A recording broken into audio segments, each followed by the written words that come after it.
Heading डालिए phase. मान लीजिए कि कोई वेव है y बराबर a sine omega t minus k x, omega t minus k x. बात समझो बच्चों, omega t minus k x, इसका इनिशियल फेज कितना है, 0 है। मान लीजिए इसका इनिशियल फेज कितना है, 0, या चलो मान ही लेते हैं, नहीं मत मानो, ठीक है। अब यहां पे हमने क्या किया, ये जो टोटल है, एक्चुअल में ये जो टोटल जो एंगल होता है उसको हम क्या बोलते हैं, फेज बोलते हैं। क्या बोलते हैं, टोटल एंगल फेज बोलते हैं। इसको मान लो φ1 मान लिया, किसी टाइम t1 पर और लोकेशन x1 पर फेज कितना है, φ1, तो φ1 बराबर ओमेगा t1 माइनस के x1। और किसी टाइम t2 पर और डिस्टेंस x2 पर फेज कितना है, φ2 बराबर ओमेगा t2 माइनस के x2। तो फेज डिफरेंस कितना होगा, फेज डिफरेंस बराबर φ2 माइनस φ1। देखो फेज सुनते ही आप लोग को समझ में आता है कि फेज सुनते ही फेज उड़ जाता है, कि फेज समझ में आता है। फेज का मतलब है एंगल, बात समझिए, बहुत डिटेल में समझिए। फेज का मतलब है एंगल। जब हम बात कर रहे हैं बच्चों, देखो हम इसकी बात कर रहे हैं, ठीक है, ये क्या है आपका x और ये क्या है आपका y, और ये स्ट्रिंग मोशन हो रहा है। तो अगर हमें किसी पार्टिकल, मान लो कोई पार्टिकल यहां पर है, कोई पार्टिकल यहां पर है, तो इसकी अगर कंप्लीट इंफॉर्मेशन हमको चाहिए, तो मैंने बोल दिया कि इसकी दूरी यहां से लेकर यहां तक क्या है, x है। यहां से लेकर इसकी दूरी क्या है, यहां पर x है। तो x दूरी, और ये जो डिस्टेंस है, ये मान लो जो कुछ भी दिया हुआ है डिस्टेंस, इसकी y दिया हुआ है, ठीक है। तो इस y तो हमको निकालना है, y इसकी पोजीशन मान लो निकालना है। तो बेटा देखो, ये हर एक टाइम पे इसकी पोजीशन x पे जो पार्टिकल है ये वाला, क्या हर एक समय पे यही होगा, टाइम के रिस्पेक्ट में क्या कर रहा होगा, ऑसिलेट कर रहा होगा। तो अगर x दूरी पर जो पार्टिकल है, उसकी कंप्लीट इंफॉर्मेशन आपको चाहिए, तो आपको x भी बताना है और t भी बताना है, x भी बताना है और t भी बताना है। भाई हम बता दे कि दूरी x पर एक पार्टिकल है, और टाइम भी बता दें कि इस टाइम पर, तो टाइम के अनुसार क्या कर रहा है, वो ऑसिलेट कर रहा है। तो मैंने बोला x बराबर t पर और टाइम t1, x बराबर t पर, x बराबर x1 पर और टाइम t बराबर t1 पर। मान लो पार्टिकल यहां पर है, तो अब कंप्लीट इंफॉर्मेशन है। अब इस पार्टिकल की क्या है, कंप्लीट इंफॉर्मेशन है कि इस जगह पर किसी पर्टिकुलर जगह पे होगा। अब तो वेरी नहीं कर सकता भाई, टाइम भी फिक्स है और क्या है, डिस्टेंस भी फिक्स है। तो देखो फेज का मतलब क्या है, फेज क्यों इजाद हुआ भाई। हम पहले बोल रहे थे कि डिस्टेंस x पर कोई पार्टिकल है, तो क्या पार्टिकल बारे में पूरी इंफॉर्मेशन मिल पा रही थी, नहीं मिल पा रही थी। फिर बोला कि नहीं टाइम t पर, मैंने कहा पार्टिकल नहीं बोला, मैंने कहा टाइम t पर कोई पार्टिकल है, तो क्या पूरी इंफॉर्मेशन है, नहीं है। जब हमने डिस्टेंस और टाइम दोनों बता दिया, तो क्या पार्टिकल के बारे में पूरी इंफॉर्मेशन हो गई भाई। डिस्टेंस और टाइम दोनों बता दिया तो पार्टिकल के बारे में पूरी कंप्लीट इंफॉर्मेशन हो गई ना। उसी को मैंने बोल दिया फेज। बार बार डिस्टेंस और टाइम कौन बोले कि इतने डिस्टेंस पर, इतने टाइम पर, मैंने बोला इतने फेज पर, मैंने क्या बोला, इतने फेज पर ये पार्टिकल है। बात समझो भाई, फेज में ये वाला देखो, ये फेज ही तो है, फेज में टाइम भी आ गया और डिस्टेंस भी आ गई। तो मैंने बोला इतने फेज पे ये पार्टिकल है, जाओ ढूंढ लेंगे ना। मैंने बोला इतने फेज पर ये पार्टिकल है, तो टाइम भी डिफाइन हो गया और डिस्टेंस भी डिफाइन हो गई। तो सिंपलीफाई करने के लिए फेज का यूज हुआ। टाइम के साथ देखो, डिस्टेंस के साथ क्या कर रहा है, वेव मोशन कर रहा है, डिस्टेंस के साथ वेव क्या कर रहा है, मोशन कर रहा है। हर एक पार्टिकल क्या कर रहा है, एसएचएम कर रहा है, ठीक है। तो हर एक डिस्टेंस पे क्या है, डिस्टेंस के अनुसार, जैसे डिस्टेंस आगे बढ़ रही है, वैसे वैसे पार्टिकल एसएचएम कर रहा है। तो किसी भी पार्टिकल का अगर मुझे कंप्लीट इंफॉर्मेशन दे दी है, तो या तो उसका डिस्टेंस बताऊं और टाइम बताऊं, दोनों अलग अलग बताऊं, तब तो आप जान पाओगे उसके बारे में। या मैं कहूं कि नहीं डिस्टेंस टाइम नहीं बता दूं, मैं फेज बता देता हूं। कितना फेज है इसका, फेज, अच्छा फेज एंगल में है। फेज क्या है, फेज भाई ये आएगा तो कुछ एंगल ही आएगा ना, 90 डिग्री 30 डिग्री कुछ भी आएगा ना, ये एंगल ही तो आएगा भाई। फेज क्या है, एक एंगल है। तो मैंने कहा कि फेज इसका π/2 है, π/2 फेज पर जो पार्टिकल है उसके बारे में हमको इंफॉर्मेशन चाहिए, तो आप समझ जाएंगे, क्योंकि फेज में क्या है आपका डिस्टेंस भी और टाइम भी है। बात समझ में आई। उसके बाद हम देखेंगे कि दो पार्टिकल सेम फेज में क्या है, कब हैं, अपोजिट फेज में कब हैं, अगर टाइम फिक्स है तो टाइम डिफरेंस क्या होगा, बहुत सारी चीजें हम लोग देखेंगे। अभी के लिए बस ये समझिए कि फेज होता क्या है, इस इक्वेशन का जो एंगल होता है वो क्या होता है, फेज। इस इक्वेशन का जो एंगल होता है वो क्या होता है, फेज, पूरा एंगल। इसमें फाई नॉट भी अगर दिया है, मान लो प्लस माइनस फाई नॉट भी दिया हुआ, देखो बच्चों कोई फर्क नहीं पड़ेगा actually, plus minus phi naught करोगे तो इसमें भी क्या प्लस माइनस फाई नॉट और इसमें भी क्या plus minus phi naught. Ultimately जब आप फेज डिफरेंस लेंगे तो ये वाला क्या हो जाएगा, कैंसिल हो जाएगा, अल्टीमेटली ये क्या होगा, कैंसिल हो जाएगा, इसीलिए स्टार्टिंग में नहीं लिया था।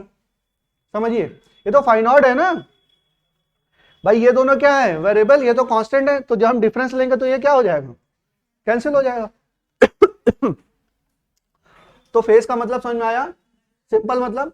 चलिए, हाँ टाइम एंड डिस्टेंस, फेज का इजाद ही इसीलिए हुआ क्योंकि हम पार्टिकल के बारे में कंप्लीट इंफॉर्मेशन चाहते थे, तो बार बार दोनों चीजों को बताने के बजाय हम एक ही चीज बोल दें, भाई इतने फेज पे देख लो जो पार्टिकल है उसके बारे में गणना करनी है, ठीक है, तो फेज आ गया। अब देखिए लिख लो, phase gives you complete information about, phase gives you complete information about, phase gives you complete information about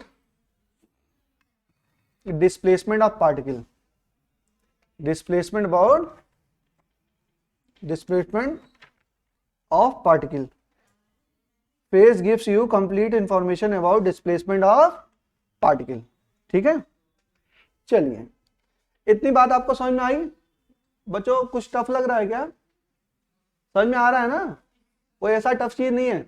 अरे कराने को मैं डायरेक्ट करा दूं लेकिन फिर टफ सवाल आएगा तो नहीं हो पाएगा, थोड़ा सा डिटेल में पढ़ते चलिए तो हो जाएगा। देखिए अब इसका मतलब क्या है कि y बराबर a sine omega t minus k x. अब मैंने बोला कि let x equal to 0, let x equal to 0, तो y बराबर क्या, y बराबर a साइन ओमेगा टी। अगर y बराबर a साइन ओमेगा टी है, इसका मतलब x बराबर 0 पर है, इसका मतलब क्या है, x बराबर 0 पर है, इसका मतलब जो ये पार्टिकल था, इस वाले पार्टिकल की बात कर रहे हैं, ये y और ये क्या है x, तो ये पार्टिकल क्या आया a साइन ओमेगा टी। अब ये पार्टिकल क्या कर रहा है, एसएचएम कर रहा है। भाई ये कौन सी इक्वेशन है, y बराबर a sine omega T, particle क्या कर रहा है, एसएचएम कर रहा है, एसएचएम कर रहा है तो इसकी इक्वेशन में बना सकते हैं ना।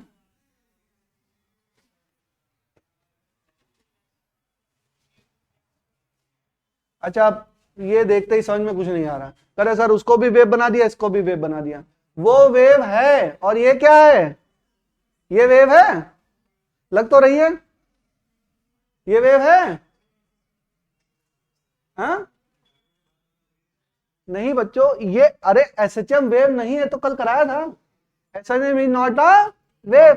ये अब देखो ये y है और ये क्या है t, बात समझिए बच्चों, कंफ्यूज मत होइए, ये y है और ये x, जब y x को बोला तब यहां पर t क्या है, कांस्टेंट, t क्या है कांस्टेंट।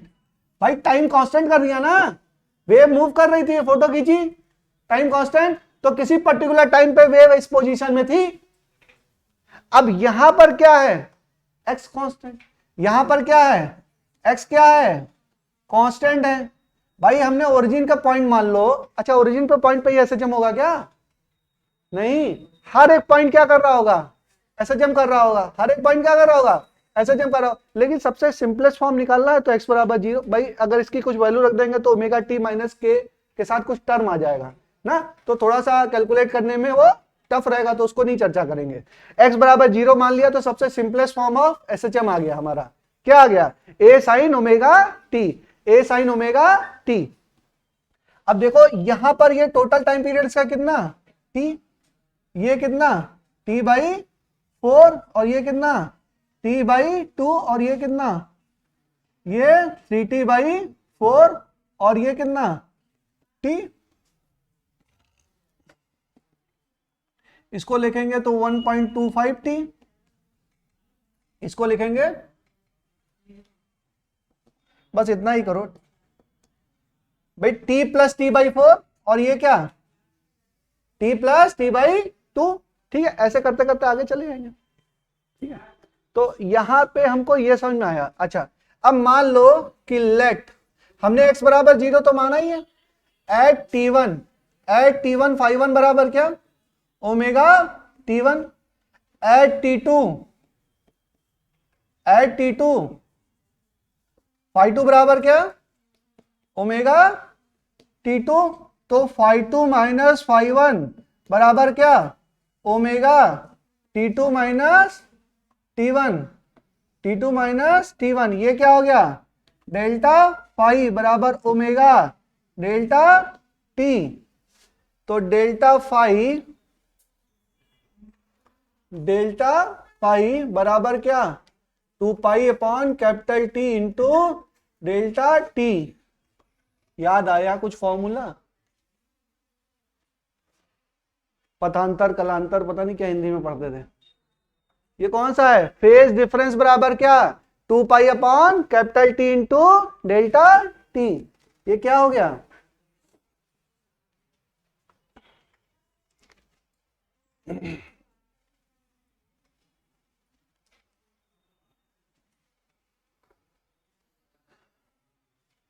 अगर दो पार्टिकल के बीच में, अगर मुझे टाइम पीरियड पता हो कि दोनों के बीच में टाइम डिफरेंस कितना है, तो क्या हम फेज डिफरेंस भी निकाल सकते हैं? दो पार्टिकल के बीच का अगर टाइम डिफरेंस पता हो डेल्टा टी, तो क्या फेज डिफरेंस भी निकाला जा सकता है? बोलो, निकाल सकते हैं ना? डेल्टा फाई बराबर 2 pi upon capital T delta T. देखो दो फॉर्मूले हैं, तुम लोग को शायद पता हो। डेल्टा फाई बराबर ये आएगा और एक आएगा डेल्टा फाई बराबर 2 pi upon lambda, 2 pi upon lambda delta x. ये दोनों फॉर्मूले पता है कि नहीं पता है? पता है? हाँ हाँ, कलांतर पदांतर कुछ था ऐसा ही। ठीक है, अब वो भूल जाओ, जिसको पढ़ा रहे हैं इसी को याद करो। ठीक है, वो हमको भी बहुत पुराना ही याद है, पता ही नहीं क्या होता है। पथांतर मतलब डेल्टा एक्स, और कला का अंतर, तो कला का अंतर तो फेज होता है ना, फेज को ही तो कला बोलते हैं हिंदी में। हाँ सही कह रहे हो, कुछ याद तो आ रहा है, नहीं याद मत करो, यही पढ़ो। इसमें कोई दिक्कत है क्या बच्चों? बताओ, समझ में आ रहा है? थोड़ा और एनालिसिस करते हैं इसकी, थोड़ा सा एनालिसिस करते हैं हम लोग, नोट करते चलिए बच्चों। देखो पढ़ाते बहुत कुछ है, उसका क्रिस्प आपको लेना है ना। पढ़ाते तो मैं डिटेल में हूँ, बहुत सारी चीजें पढ़ाता हूँ, लेकिन आखिरी में क्रिस्प यही है। इतनी सारी कहानी की इसका क्या है निष्कर्ष यही है। अगर इतना पता है तो सवाल हो जाएगा, बाकी जो डिटेल पता है तो टफ सवाल भी हो जाएगा। नॉर्मल सवाल तो इससे हो जाएंगे, बट टफ सवाल आता है तो थोड़ा डिटेलिंग भी आपको पता है ना। यहां पर क्या हम बोल रहे हैं? यहां पर हमने क्या बोला, देखो पार्टिकल यहां पर क्या है, पार्टिकल जो है वो फिक्स है, पार्टिकल जो है वो फिक्स है। उसका टाइम क्या कर रहा है? वेरी कर रहा है। टाइम क्या कर रहा है जी? टाइम क्या कर रहा है? वेरी कर रहा है। टाइम वेरी कर रहा है तो टाइम के देखो फेज डिफरेंस होता क्यों है, बात समझिए। फेज में क्या क्या चीज इन्वॉल्व है? एक्स और टी, बोलो यस और नो। फेज में क्या है? एक्स और टी दोनों हैं, बोलो है ना। ओमेगा फेज बराबर क्या है? Omega t minus k x.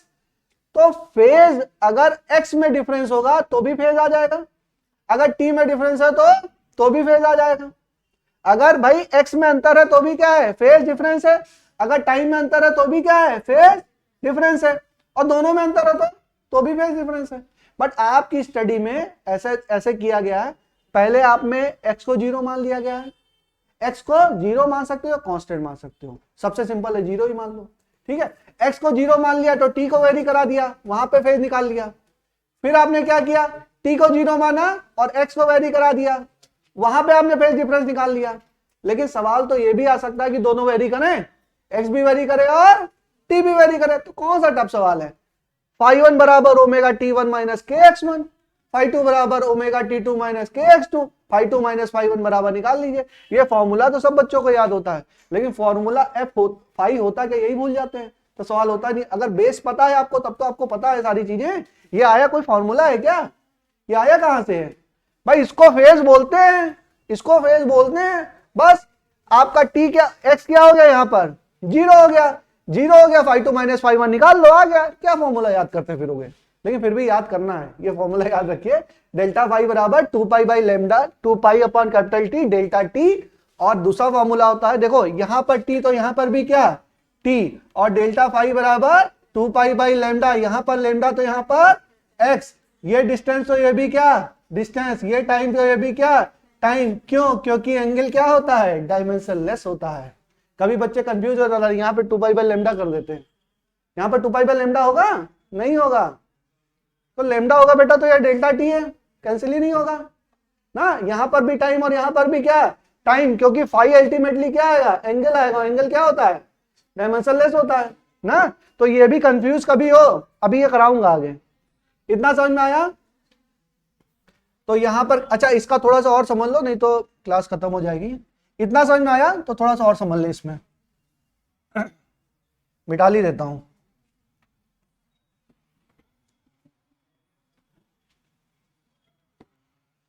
हमारे पास आया डेल्टा फाई बराबर क्या आया, 2π by capital T into delta T, यही आया ना। 2π बाई लैम्डा तो नहीं आया, 2π upon T into delta T. अच्छा ये बताओ, ये क्या था, हमने क्या फिक्स किया था, ये क्या बनाया था, y बराबर a साइन ओमेगा टी, इसी का है ना, ये y है और ये क्या है t है। तो ये 0 और ये क्या हो गया t बाई 2, और ये क्या हो गया t हो गया, यही है ना। अब देखो 0 से t बाई 2, तो इसके और इसके बीच में इसको मान लो a, और यहां पर b, इसको मान लीजिए c, इसको मान लीजिए d, इसको मान लीजिए e। a और b, a और c के बीच में मानी, a और c के बीच में टाइम का अंतर कितना है बच्चों, a और c के बीच में टाइम का अंतर डेल्टा t कितना है, t बाई 2।